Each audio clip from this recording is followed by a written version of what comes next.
case I forget, the title is The Things We're Handed Down.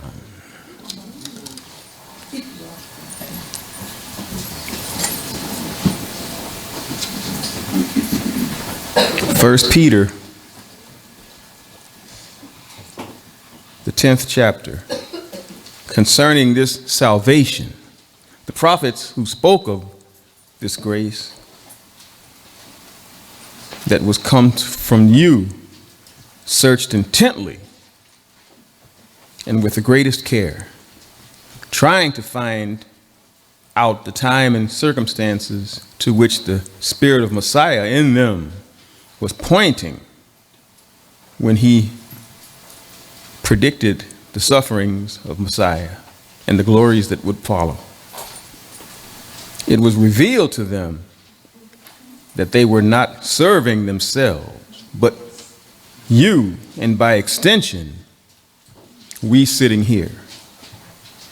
When they spoke of the things that have now been told to you by those who have preached the gospel to you by the Holy Spirit, sent from sent from heaven.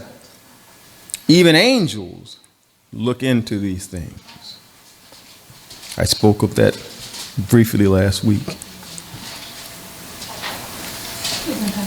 Those angels.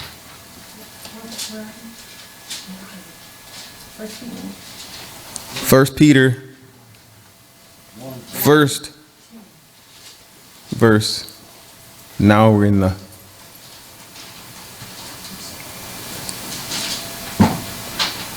13th verse. Therefore, prepare your minds for action. Be self-controlled. Set your hope fully on the grace to be given you when Yeshua is revealed. As obedient children, do not conform to the evil desires you had when you lived in ignorance. But just as he who called you is holy, so be holy in all you do. For it is written, be holy because I am holy. 17.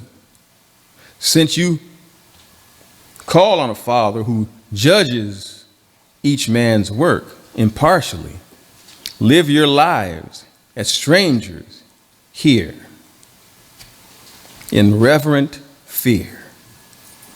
For you know that it was not with perishable things such as gold or silver that you were redeemed from the empty way of life handed down to you from your forefathers, but with the precious blood of Messiah, a lamb without blemish or defect.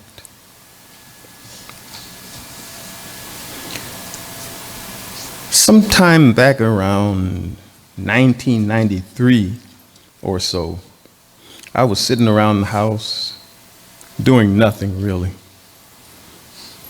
and listening to some music. I had bought, Sandra was pregnant at the time, and this song popped into my head. I won't sing it. For one thing, you all didn't come here to hear me sing anyway. But from the first time I heard this song, I broke into tears when I heard it. I'm sure after 20-something years that I won't break into them this time. But no guarantees. I'm sure part of it is because it touches something deep inside of me that has to do with family and love and mistakes and life. But it seems to have some stronger parallels to this life we're living here in the United States these days. And that's brought into sharper focus in 2020 than it was back in 1993. Peter, when he wrote this epistle to the scattered Jews of Asia Minor, it is fitting and interesting that he wrote this and was well aware of the influences that Babylon was having on those people when he wrote this epistle to them. The fact that he had written it at that time, there was a need. And I think the need is here still. When Mark Cohn wrote this song, I read it with my pregnant wife at the time, and the words are something like this. Don't know much about you. Don't know who you are. We'd been doing fine without you, but could only go so far. Don't know why you chose us. Were you watching from above? Is there someone there who knows us, who said we'd give you our love?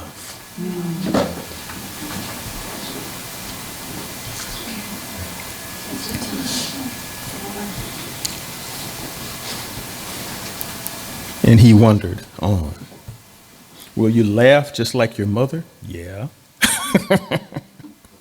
Will you sigh like your old man? Yeah.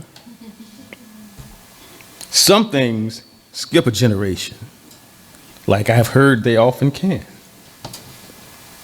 Are you a poet or a dancer? A devil or a clown? Or some strange new combination of the things we've handed down? That is a title. Things we've handed down. The things we've handed down. Let them roll around in your mind for a few seconds. The things we've handed down. Think about that for a while this afternoon. The things we've handed down. Parents have been handing down genes from Adam down. Governments have been handing down what they call civilization from Adam down. Schools have been handing down education, so-called, from the beginning of time. Paul, when writing to Timothy, called it falsely called knowledge. Now, don't get me wrong. I'm not knocking education that allows you to make a living and have some foundation in the arts, languages, medicine, gaining some computer skills, learning a truly systematic theology. You have to have these things to make it nowadays. But there is a problem with the philosophical aspect of what passes for education these days. Professors throw down ideas and philosophies that are embraced and emulated by the young minds that they were entrusted to. When we find out later on down the line, these professors were experimenting with our children's heads and experimenting with drugs and experimenting with philosophies that were unproven. And the students have suffered for years under these lies. And certain East Coast newspapers and magazines unleashed crazy theories on the world. And now these students And children are chafing under the insanity handed down to their parents by these, I'll call them, nutty professors.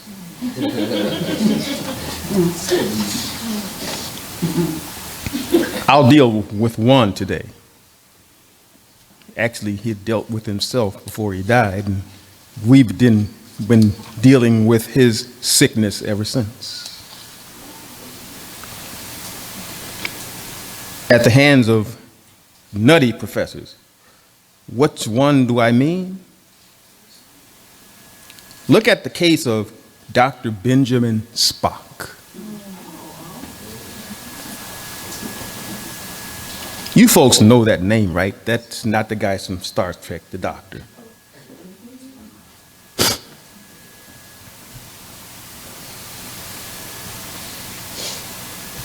As I recall, he recanted the theories of his book soon after he died. I mean, just before he died.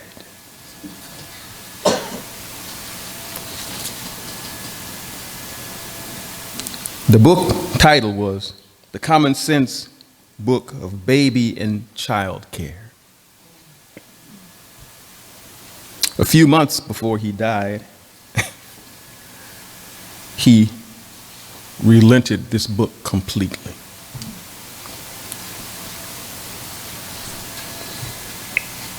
Now we know why. Now that millions of kids are out there terrorizing their homes and neighborhoods after not being disciplined properly because their parents taught from this book.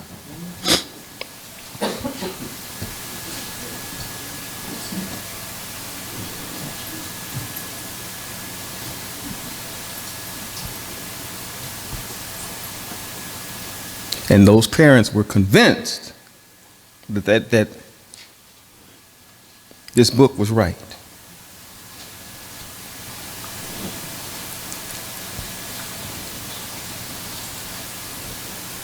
Spock, in this book, convinced them all that they were harming their children by spanking them. Spock's book advocated shaming children into doing what you wanted them to do. The Bible says something different, and it is ignored. But yet another generation is now sitting in the corner and laughing at their timeouts and coming back from the corner fresh to unleash new mayhem on their peers and their parents. The Bible had an answer. My parents knew it. And so did we when we disobeyed them. Proverbs, the 13th chapter and the 24th verse. He who spares the rod hates his son, but he who loves him is careful to discipline him.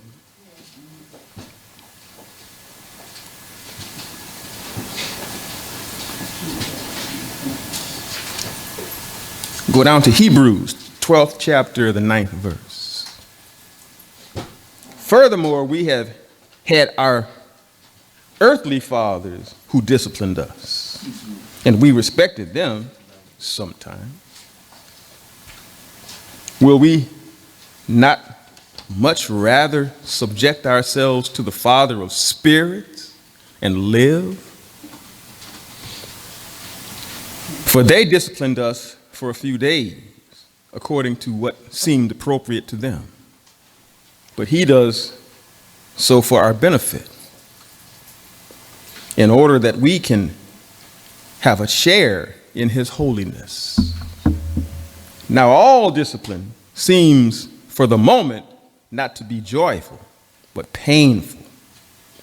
But later, it yields the peaceful fruit of righteousness for those who are trained by it. Therefore, strengthen your slackened hands and your weakened knees. You can't just let a child decide, and I've heard this. The child will teach you how to parent them if you're not doing anything right in the first place. That's the only time you would take advice like that. A child doesn't know anything at that point.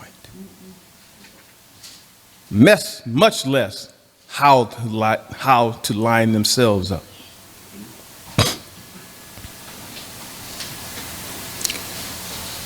You can't just let a child decide how to order his own life.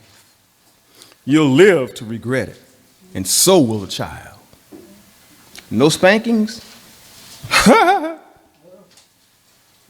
They aren't appropriate for every offense, no. But you have to.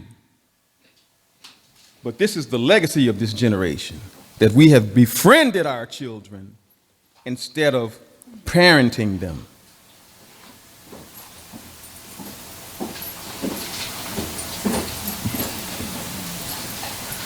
Provided them guidance and direction. They're not your friends. They're not. Your job is to parent them, guide them, direct them. And the lack of this has come back to haunt us. Walk down the streets nowadays. Groups of teenagers robbing people on the L and disappearing into the night. And the Chicago police, they don't have anything good but an excuse.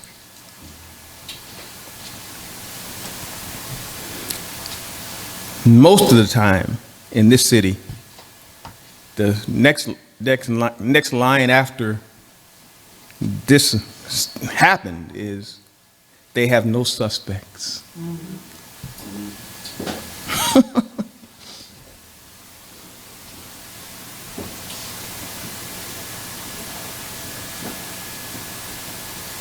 And it all has come back to haunt us. I found it interesting, though, that Spock patterned his techniques not from what he learned at Yale, but from his mother. He and his brothers and sisters, she kept them perpetually in a state of guilt and fear by berating them. He later decided that any punishment had the same effect. On page 173 of his book, he stated, "My other reasons for advising against physical punishment are, in brief, that it teaches children that might makes right, that it encourages some children to be bullies, if they really need any encouragement in that area." That term bullying to me is old. This generation acts like this a new thing. Anybody in a schoolyard in this century had to be bullied at some point. It's not from this. And fundamentally, that to the degree that it results in good behavior, it's because of the fear of pain. Here, that's the whole idea. I have a strong belief that the best reason for behaving well is that you like people, want to get along with them, and want to. This is Stuart Smalley or Dr. Spock. Same stuff to me. I want people to like me, want to get along with them, want them to like you. This is a degreed psychologist. This sounds like Stuart Smalley from Saturday Night Live. At their age, children don't care if you like them or not. They want their way. And if they can shame you into giving it to them, they get what they want. And it will eventually run all over you.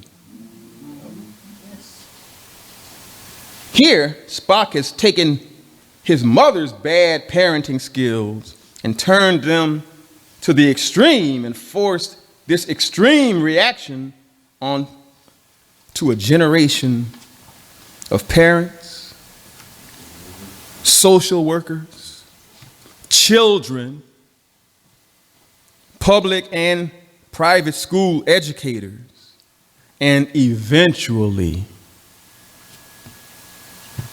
the police, prison guards, and anyone else forced to deal with this generation of spoiled, undisciplined children. The things we've handed down.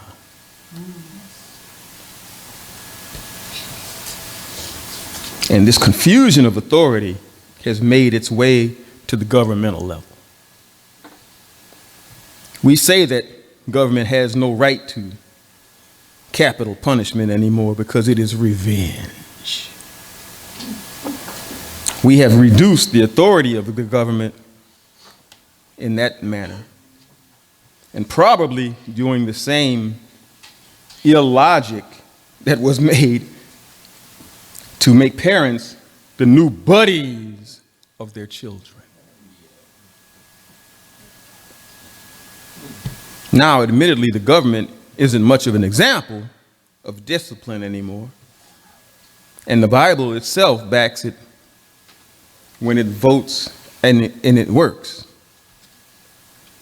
The system is now broken, that I can't sensibly suggest voting anymore. The system is intact, but barely. And anybody that you vote for is the worst from the last guy. The system is broken. And what did the Bible say about those in power? This is where it's getting a little. Romans, the 13th chapter, the first verse. Everyone must submit himself to the governing authorities. For there is no authority except that which Yahweh has established. The authorities that exist have been established by Yahweh. Consequently, he who rebels against the authority is rebelling against Yahweh and what Yahweh has instituted. And those who do so will bring judgment upon themselves. For rulers hold no terror for those who do right, but for those who do wrong. Do you want to be free from fear of the one in authority? Then do what is right, and he will commend you. For he is Yahweh's servant to do good. But if you do wrong, be afraid. For he does not bear the sword for nothing.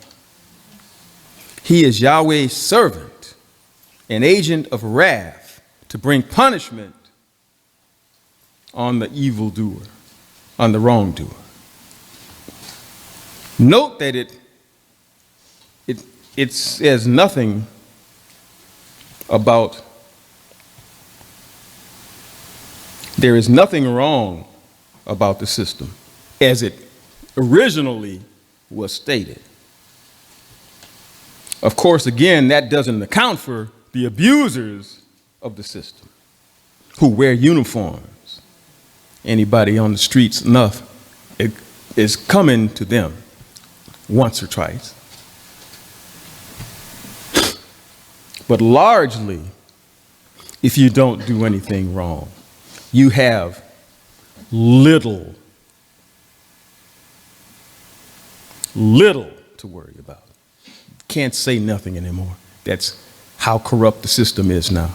You can be going on about your business, and all of a sudden, you're in the system. Anybody that's been there knows what I'm talking about. Corruption runs rampant in this government. People are vacating the state of Illinois like it's on fire. But where can you go? The corruption is everywhere. This is part of what Peter dealt with in Babylon. And this isn't the first time. That may wind up being the worst time, but it's not the first time.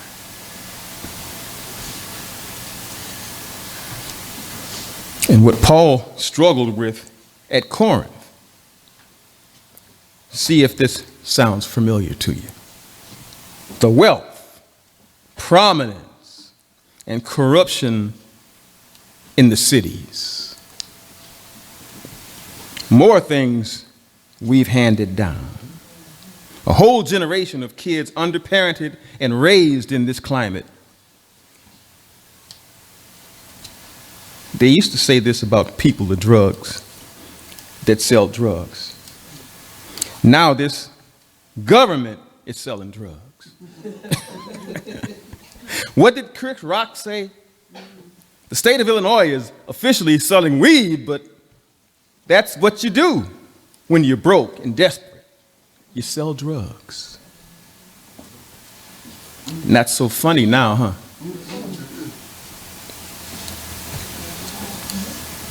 And the preachers are angling for some kind of exclusion for blacks in dispensary ownership. Once again, black folks involved in weed, huh? We been there, done that. A holdover from the days when it was illegal, obviously. And those who wonder why they did it, that first day they made $3.5 million in 3 hours. 3 hours.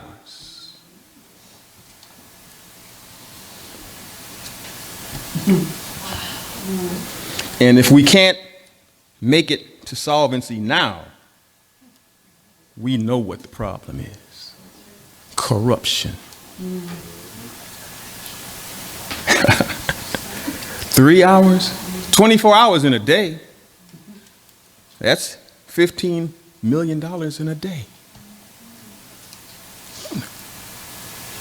30 days in a month. That's $30 million a month or more.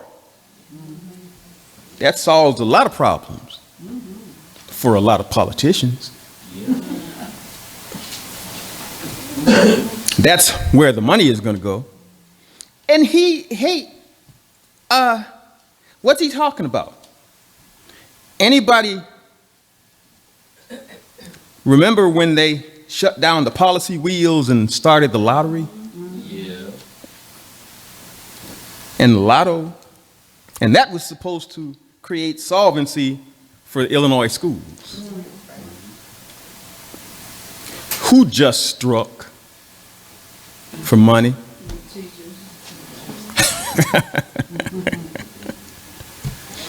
Made me think of another lyric from that song. Will you be a sad reminder of what's been lost along the way? Maybe you can help us find it in the things you do and say.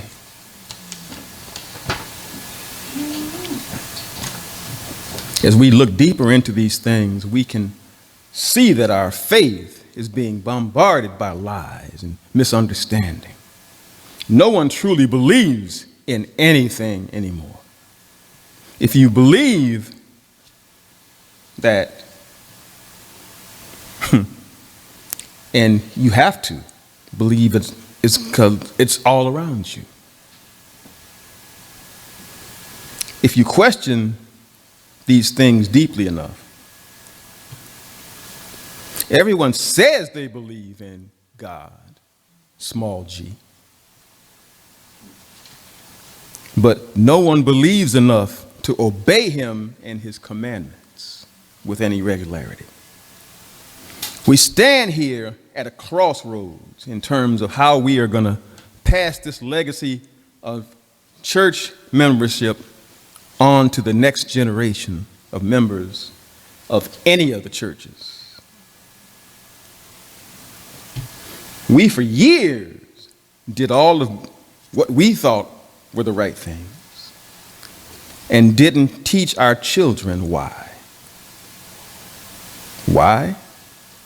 Because we lived one way at home and we came to church and we were so holy and righteous at church and worldly at home. Anybody that has kids, they zoom in on that stuff. You think you're hiding something and they got it all hidden there in their room somewhere. Records of everything you did wrong. And when you did it, what time you did it.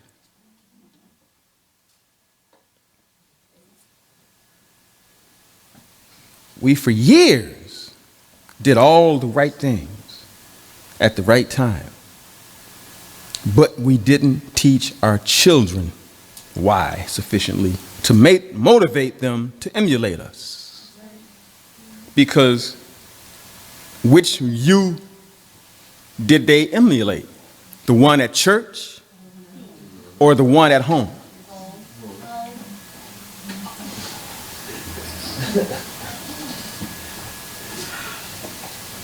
Consequently, that is why we find ourselves with few children or young adults in our churches. We tried to convince young people that the end was coming soon, and it didn't never get here.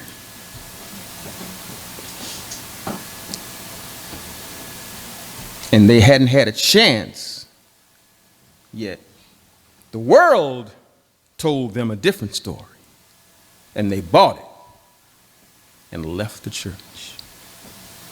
It's time to hand up a different legacy of the churches of God. It is time to begin to preach what is true and what is right, and be able to bring our children along. And there's only one way to do that.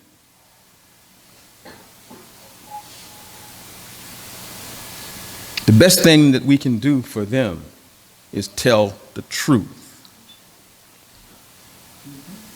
In this age of corruption and lawlessness, tell them the truth. The dichotomy alone will win it for you. If you're living the same way at home that you do in church, wherever church is. And live that truth 24 hours a day, 7 days a week, 365 and 1/4 days a year. And that year starts in March. For us. The world, that amateur night stuff, that's over with. Proverbs 22.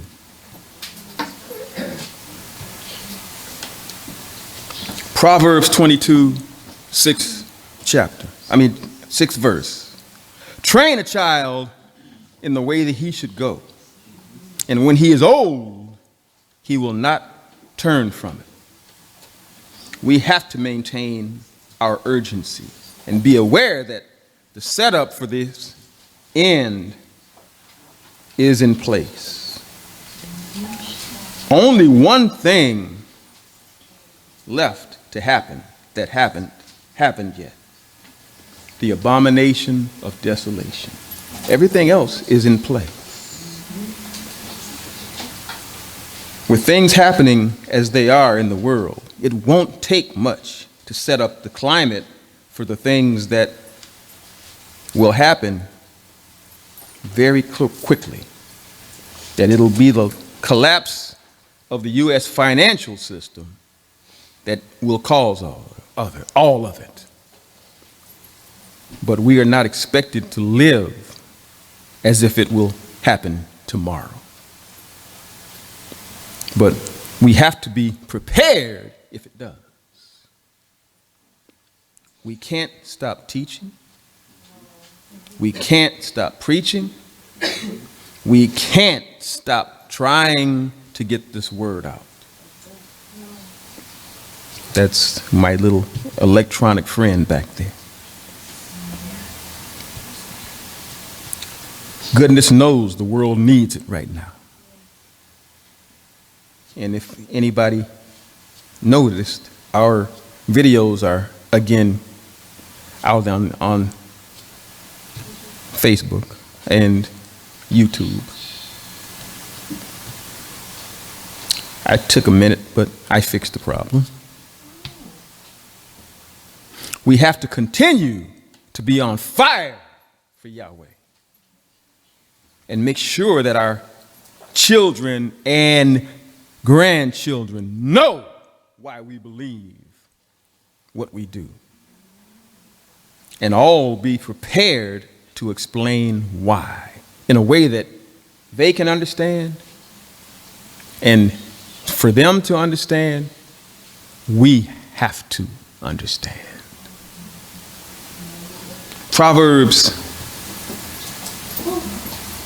first chapter, the 8th verse. Listen, my son, to your father's instruction, and do not forsake your mother's teaching. We have to hand down a legacy not of hypocrisy, not of bad government, not of sexual immorality. They can get that out there. That's right. We have to show a man is a man and a woman is a woman. There isn't anything else. And I said it once and I go on. We can't walk around tattooed up and full of piercings. It's unscriptural anyway. What scripture? Leviticus 19:28 tells us this. Leviticus 19 chapter, the 28th verse.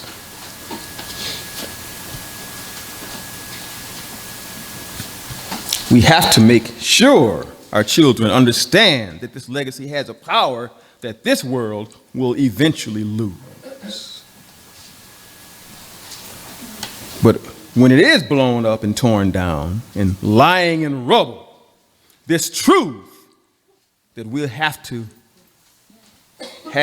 live on. And if we remain in it, so will we.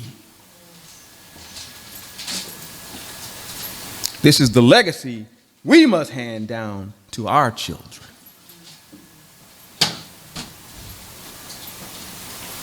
First Peter 1, 3rd verse. Praise be to Yahweh and Father of our Master, Yeshua, Messiah. In his great mercy, he has given us new birth into a living hope through the resurrection of Yeshua, Messiah, from the dead, and into an inheritance that will, don't miss this, can never perish, spoil, or fade, kept in heaven for you.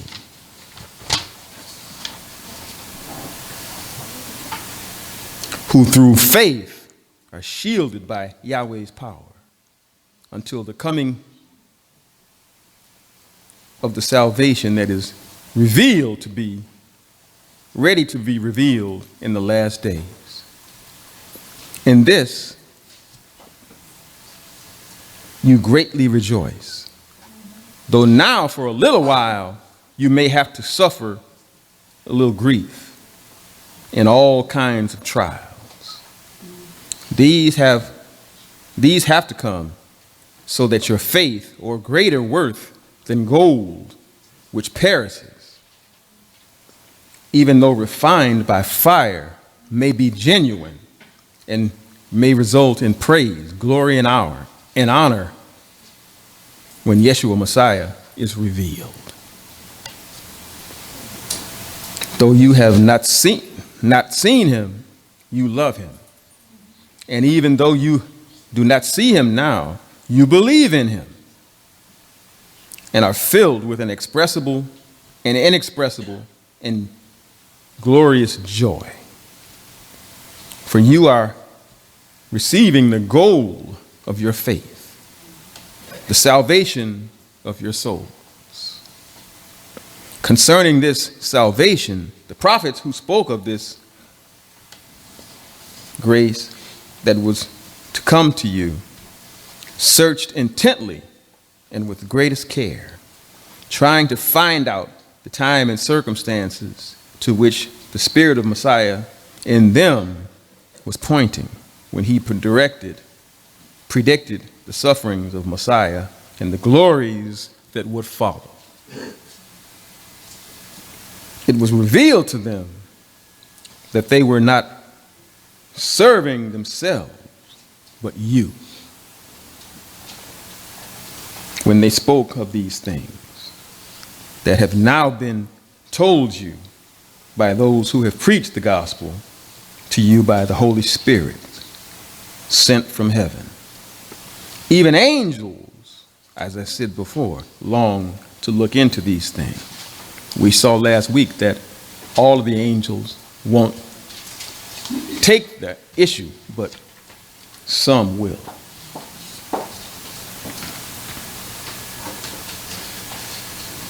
Therefore, 13, therefore, prepare your minds for action. Be self-controlled. Set your hope fully on the grace to be given you when Yeshua Messiah is revealed. As obedient children, do not conform to the evil desires you had when you lived in ignorance. But just as he who called you is holy, so be holy in all you do. For it is written, be holy because I am holy. Since you call on a Father who judges each man's work impartially, live your lives as strangers here. That one gets past people all the time. America, America. There's nothing but America. We are supposed to be living as sojourners here.